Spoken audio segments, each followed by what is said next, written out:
جنہوں نے کہ کفر کیا تھا وہ علیحدہ نہیں کیے جا سکتے تھے جب تک کہ بینہ نہ آ جاتی۔ اب بینہ کیا ہے؟ رسول من اللہ یتلو صحفا مطہرۃ فیہا کتب قیمہ۔ بینہ دو چیزوں سے مل کر بنی، رسول من اللہ یتلو صحفا مطہرۃ فیہا کتب قیمہ، رسول اور قرآن مل کر بینہ ہے۔ رسول کی شخصیت بین ہے اور یہ قرآن مجید کے لیے دلیل ہے۔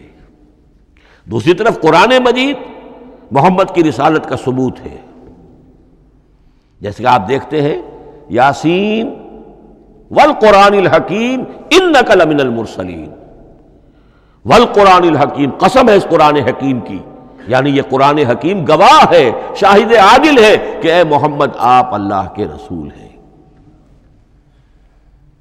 محمد کی شخصیت حقانیت قرآن پر دلیل، قرآن محمد کی رسالت پر دلیل، ایک دوسرے کے شاہد۔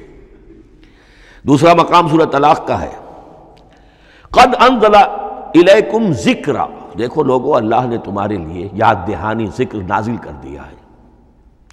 وہ یاد دہانی کیا ہے؟ رسولا یتلو علیکم آیات اللہ مبینات، اللہ کا ایک رسول جو تمہیں پڑھ کر سنا رہا ہے اللہ کی آیات بینات۔ یہ دونوں چیزیں مل کر بینہ بنا، دونوں چیزیں مل کر ذکرا بنا۔ اس حوالے سے یہ دونوں چیزیں ایک دوسرے کے ساتھ یوں سمجھیے کہ اس طریقے سے گتھی ہوئی ہیں، دونوں حقیقتیں اس طرح جمع ہیں کہ ایک دوسرے سے جدا نہیں کی جا سکتی۔ اگلی بات یہ سمجھیے کہ قرآن مجید محمد الرسول اللہ کا اصل معجزہ، بلکہ اس سے آگے بڑھ کر ایک لفظ استعمال کروں گا، واحد معجزہ ہے۔ آپ شاید حیران ہو کہ اور بھی تو معجزات بیان ہوتے ہیں حضور کے، لیکن میری بات سمجھیے، غور کیجیے، ان واقعات سے مجھے انکار نہیں ہے، لیکن جو بات میں کہنا چاہتا ہوں اس کو اچھی طرح سمجھیے۔ معجزہ کہتے کسے؟ معجزہ عاجز کر دینے والی شے۔ اس معجزے میں دو چیزیں ہونی لازم ہیں، دعویٰ اور تحدی، چیلنج۔ جب کہ کوئی خرق عادت کوئی شے پیدا ہو جائے، خرق عادت اسے کہتے ہیں کہ فزیکل لا ایک ہے، پانی، واٹر کیپس اٹس سرفیس، حضرت موسیٰ کا عصا اس پر لگا اور سمندر پھٹ گیا، خرق عادت ہے، یعنی جو عادی قانون ہے، عام طور پر جو قوانین طبعیہ ہیں ان کا پھٹ جانا، ختم ہو جانا، ٹوٹ جانا، اور کسی حقیقت کا اس میں سے ظاہر ہو جانا جو ان فزیکل لاز کے خلاف۔ آگ کے بارے میں قانون کیا ہے؟ وہ جلاتی ہے، لیکن یہ کہ یہ معجزہ ہے، یہ خرق عادت ہے کہ حضرت ابراہیم آگ میں ڈالے گئے، اس نے نہیں جلایا، یا نارو کونی بردن و سلاما علی ابراہیم۔ تو خرق عادت کو اب دو قسموں میں آپ سمجھیے۔ ایک خرق عادت وہ ہے جو دعوے کے ساتھ پیش کیا جائے اپنی صداقت، اپنی رسالت کی حقانیت اور صداقت کے ثبوت کے طور پر، اور اس میں چیلنج کیا جائے کہ آؤ مقابلہ کر لو، وہ اس رسول کا اصل معجزہ ہوتا ہے۔ ایک خرق عادت وہ ہے جو اللہ تعالیٰ اپنے نیک بندوں کی بزرگی کو ظاہر کرنے کے لیے، غیر انبیاء کے لیے بھی کرامات جنہیں ہم کہتے ہیں ہو جاتی ہے۔ بہت سے صحابہ سے وہ کرامات ثابت ہیں۔ حضرت عمر رضی اللہ تعالی عنہ کو شام کا میدان جنگ دکھا دیا گیا، یا ساریۃ الی الجبل کے الفاظ آپ نے فرمائے۔ ابھی تو ٹیلی ویژن کہیں نہیں تھا، ابھی یہ سارے وسائل و ذرائع موجود نہیں تھے، یہ خرق عادت ہے۔ غیر نبی کے لیے اسے ہم کہیں گے کہ یہ کرامات ہے۔ نبی کے لیے لفظ معجزہ اختیار کر لیا جاتا ہے، لیکن معجزہ اس کو نہیں کہنا چاہیے، اصل میں یہ بھی نبی کے لیے کرامات کے درجے کی شے ہے جو اس سے بلند ہے۔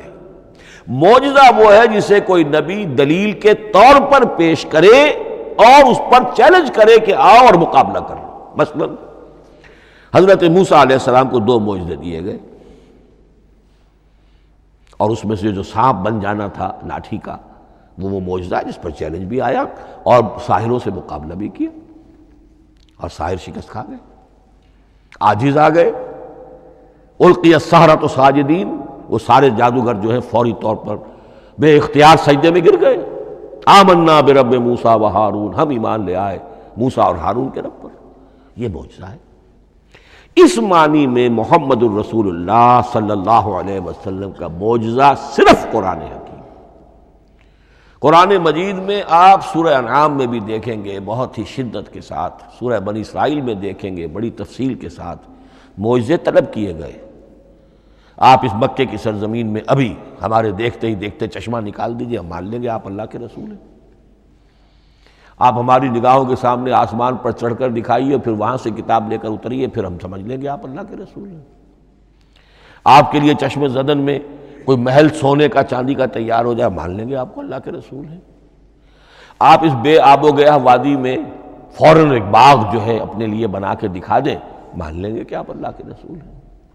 ایسے تمام مطالبات پر اللہ تعالیٰ کی طرف سے کوڑا جواب ملا، اللہ اس قسم کی کوئی شے نہیں دکھائے گا۔ بلکہ سورہ انعام جب ہم پڑھیں گے وہاں تو بہت ہی واقعہ یہ ہے کہ اس کو پڑھ کر رقت طاری ہوتی ہے کہ ایک موقع پر ایسا محسوس ہوتا ہے کہ حضور صلی اللہ علیہ وسلم کی طبیعت مبارکہ میں یہ خیال پیدا ہو گیا کہ اللہ کو ایسی شے ان کو دکھائی دی جائے تاکہ چپ تو ہو جائے، نہ بھی مانیں گے چپ تو ہوں گے، ورنہ تو عوام کے سامنے ان کی دلیل مجھ پر قائم ہو رہی ہے کہ بھائی یہ رسالت کے مدعی ہے، ہم کہتے ہیں معجزہ دکھاؤ، معجزہ نہیں دکھاتے، تو پوزیشن میری جو ہے کمزور ہو رہی ہے۔ وہاں جس انداز میں اللہ نے کہا ہے ہرگز نہیں، اے نبی اگر آپ کے اختیار میں ہے تو کہیں آسمان پر سیڑھی لگا لیجئے یا زمین میں سرنگ لگا کے کوئی معجزہ لا سکتے ہو تو لے آئیے، ہم نہیں دکھائیں گے۔ رقت طاری ہوتی ہے۔ تو حضور کا معجزہ اس معنی میں صرف ایک ہے اور وہ قرآن ہے۔ اچھا، اس کے لیے کیسے کیسے چیلنج کیے گئے؟ ام یقولون تقولہ بل لا یؤمنون فلیاتوا بحدیث مثلہ ان کانوا صادقین، سورۃ الطور۔ کیا ان لوگوں کا کہنا یہ ہے کہ یہ کلام خود محمد نے موضوع کر لیا ہے صلی اللہ علیہ وسلم؟ تو اگر ایسی بات ہے تو وہ بھی ایسا ہی کلام پیش کر دیں۔ تحدی، اس چیلنج کو کوئی قبول نہیں کر سکا۔ کم سے کم اس شرافت کا اقرار کرنا پڑتا ہے کہ اس وقت کی عرب قوم میں یہ شرافت تھی کہ کسی نے اٹیمپٹ بھی نہیں کی، ورنہ کوئی شخص الٹی سیدھی عبارت لکھ کر لے آتا اور کھڑا ہو کر کہہ دیتا کہ ٹھیک میں کہتا ہوں یہ ہے، یہ قرآن کی طرح کا کلام ہے۔ نہیں، کسی نے نہیں کیا۔ تاریخ یہ بتاتی ہے کہ اس تحدی کا کوئی کسی نے قبول نہیں کیا۔ اسی طرح فرمایا سورہ بنی اسرائیل میں قُلْ لَئِنِ اجْتَمَعَتِ الْإِنسُ وَالْجِنُّ عَلَىٰ أَن يَأْتُوا بِمِثْلِ هَٰذَا الْقُرْآنِ لَا يَأْتُونَ بِمِثْلِهِ وَلَوْ كَانَ بَعْضُهُمْ لِبَعْضٍ ظَهِيرًا۔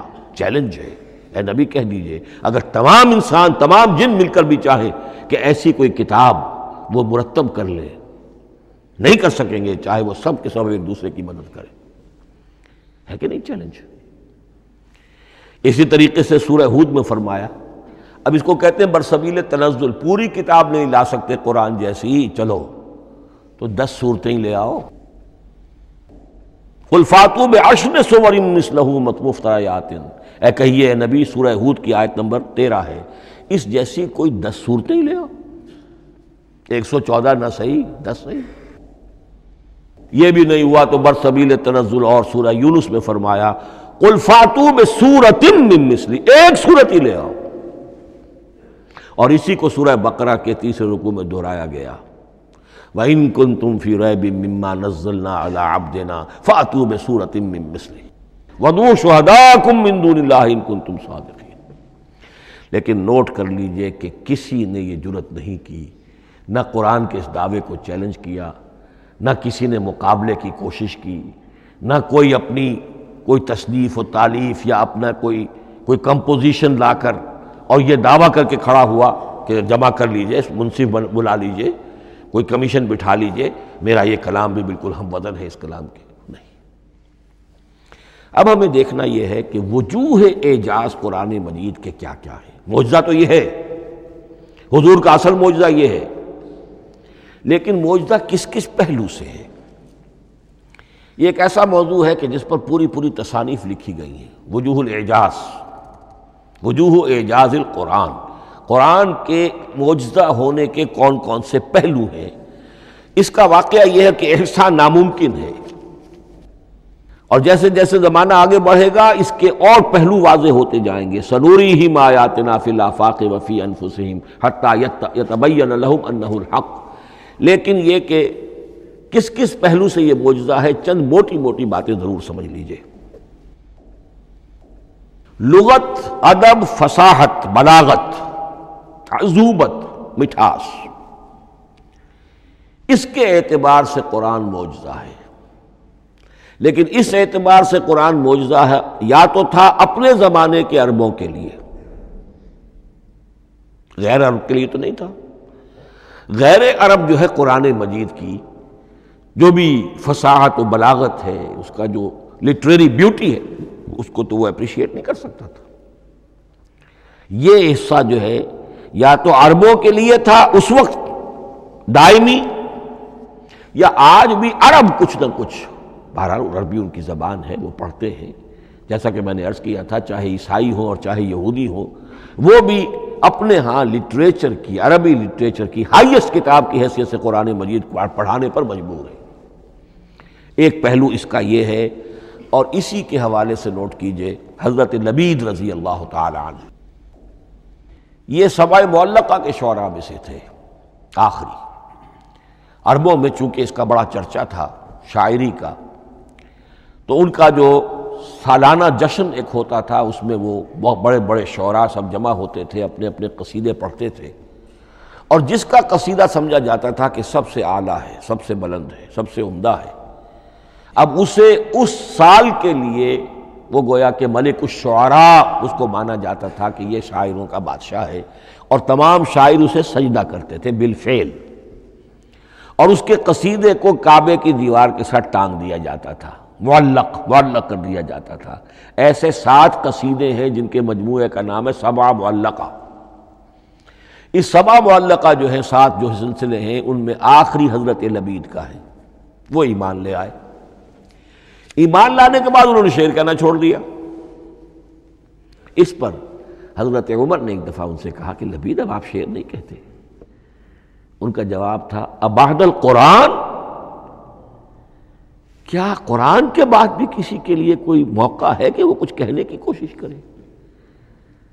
فصاحت اور بلاغت کی تو معراج قرآن مجید ہے، وہ آ چکی ہے.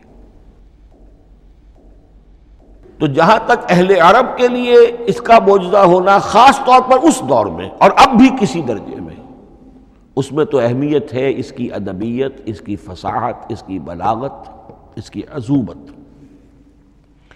دائمی اور ابدی یہ کس اعتبار سے معجزہ ہے؟ عہد حاضر میں اور غیر عرب لوگوں کے لیے. نمبر 1، سائنسی حقائق کا انکشاف.